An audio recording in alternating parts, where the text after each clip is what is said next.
Good afternoon. In today's video, we're going to be talking about the volume of pyramids and cones.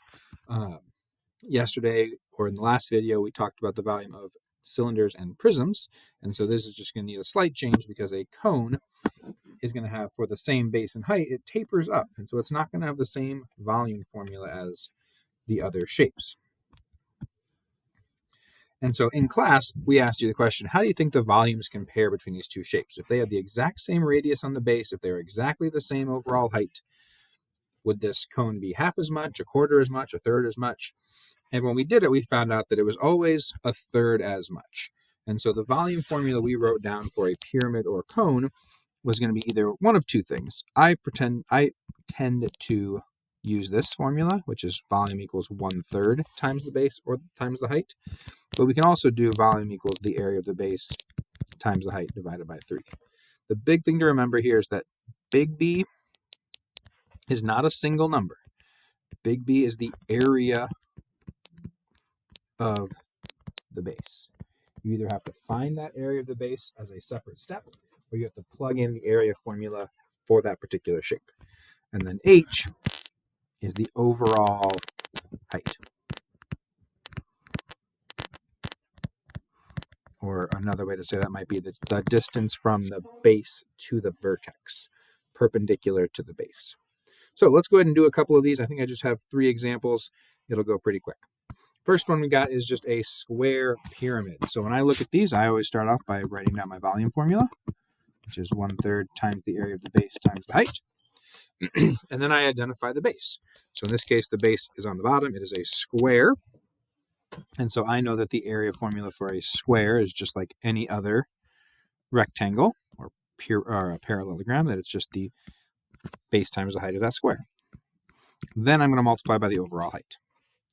And so in the base, I would find the base and the height of the base, 8 times 8, and then multiply by the overall height, which is the distance between the apex and the base, which is 9. From here, I can go straight to Desmos if I'd like. So I can jump straight in here and go 1/3 times 8 times 8 times 9, and I get 192. This is volume still, so 192 cubic units, whatever those units are, whether they're centimeters or inches. We'd have cubic centimeters or cubic inches. Now, I also want to show you another way you could do this, and I'm not going to do this for any of the other ones, but another option is to do this in 2 steps, which is to find the area of the base first. So I know the area of the base is a square, so base times height, 8 times 8, that's 64. Then I can go to the volume and say, okay, well, the volume is 1/3 times the area of the base times the height. Well, that would be 1/3 times 64 times 9, which is 192. So that's another way to do it. As 2 steps, find the area of the base, then plug that into the volume formula. I like to plug the area formula into the volume formula and go from there. You'll see the biggest reason for that is going to be when we do algebra questions in a little bit. Next up, we've got a cone. So a cone is still following the same rule. If it comes up to an apex like that, we know we're going to use our 1/3 base times height. And in this case, since our base is a circle, it's going to be pi r squared. So my volume formula all filled in is going to be 1/3 pi r squared times the overall height. Then I just plug in all my stuff.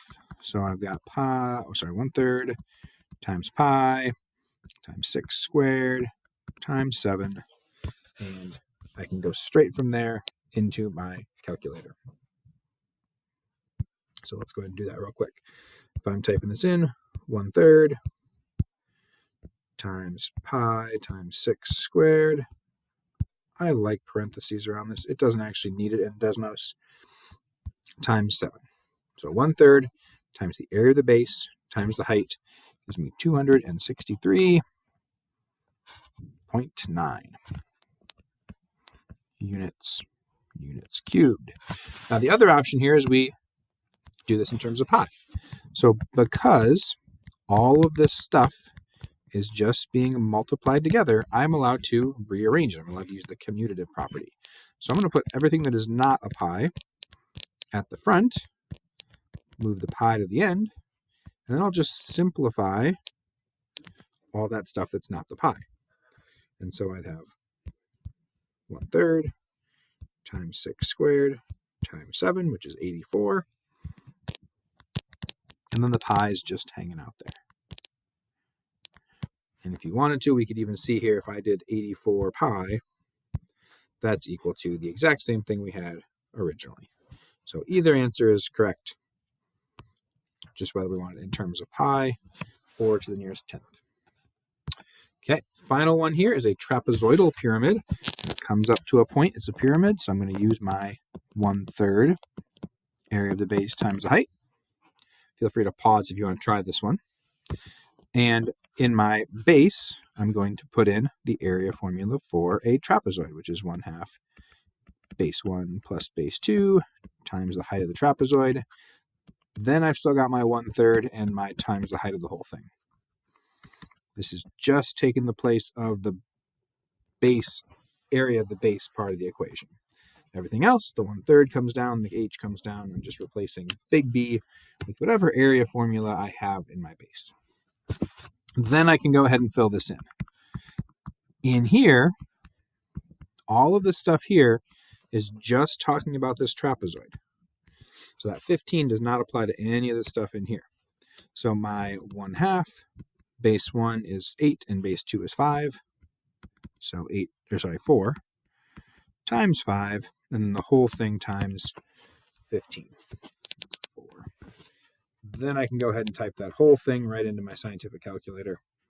And this is what this would look like. I'd have 1/3 times 1/2 times 8 plus 4, close my parentheses, times 5, close my parentheses, times 15. And I get 150 units cubed. If I didn't have a scientific calculator capable of doing order of operations on something like this, just remember you have to start inside these parentheses first. So if I had a calculator that didn't do this, maybe I only had a 4-function calculator.